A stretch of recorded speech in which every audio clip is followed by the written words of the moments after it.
बहुत बहुत स्वागत है दोस्तों। आज हम पढ़ेंगे मेंसुरेशन 2D के 12वें नंबर वीडियो के बारे में। तो आइए दोस्तों पहले एक क्वेश्चन समझ लेते हैं, उसके बाद जो कि इसमें आयत पढ़ेंगे। तो समांतर चतुर्भुज यदि अगर एबीसीडी के विकर्ण जिसमें बीडी की लंबाई दिया है 36 सेंटीमीटर ये वाला तथा ट्रायंगल एबीसी तथा ट्रायंगल एडीसी के केंद्रक क्रमशः पी तथा क्यू है, यानी केंद्रक दिया हुआ है जो कि सेंट्रोइड पी तथा क्यू है, तो पी क्यू की लंबाई कितना होगा। तो मानिए दोस्तों ये वाला जैसे समांतर चतुर्भुज हो गया जिसमें एबीसीडी, तो ए वाला दिया हुआ है दोस्तों एबीसीडी जिसमें दिया हुआ है दोस्तों बीडी की लंबाई यानी डायगोनल दे दिया है 36 सेंटीमीटर। तो ये आपको दो भाग में काट रहा है, तो ये आपको हो जाएगा 18 हो जाएगा। तथा ट्रायंगल एबीसी एक ए ट्रायंगल हो गया और ट्रायंगल एडीसी के केंद्रक जो कि यहाँ पे एक केंद्रक बन रहा है यानी पी, जिसका मान पूछ रहा है पी क्यू का। तो ये आप जैसे ही दोस्तों आप ट्रायंगल में जैसे केंद्रक होता है तो वो आपको 1:2 के रेशियो में तोड़ता है। तो ये इधर से इतना तक था 18।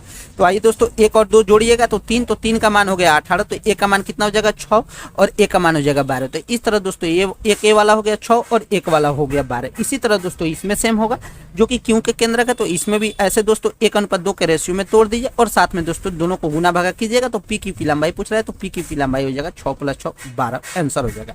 अब बात करते हैं दोस्तों आयत के बारे में। तो आयत किसे कहते हैं? तो आयत उसे कहते हैं दोस्तों एक समांतर चतुर्भुज को आयत इसलिए कहा जाता है यदि अगर उसके सभी कोण का योग 90 डिग्री हो। जी हाँ दोस्तों, आयत के सभी कोणों का योग 90 डिग्री हो तथा प्रत्येक आयत एक समांतर चतुर्भुज हो। लेकिन प्रत्येक समांतर चतुर्भुज एक आयत नहीं होता है। यदि किसी समांतर चतुर्भुज के विकर्ण बराबर हो तो वह आयत होता है। जैसे ये वाला ट्रायंगल हो गया जिसमें समांतर चतुर्भुज ए वाला एबीसीडी जिसमें A angle B angle C A वाला हो गया। अब बात करते हैं दोस्तों आयत के गुण धर्म के बारे में यानी प्रॉपर्टीज ऑफ रेक्टेंगल। तो आयत के विकर्ण पहला नंबर जो कि गुण धर्म है दोस्तों, आयत के विकर्ण बराबर होते हैं और एक दूसरे को समद्विभाजित करते हैं, लेकिन वे समकोण पर समद्विभाजित नहीं करते। समद्विभाजित करते हैं लेकिन वे दोस्तों 90 डिग्री पर समद्विभाजित नहीं करते हैं।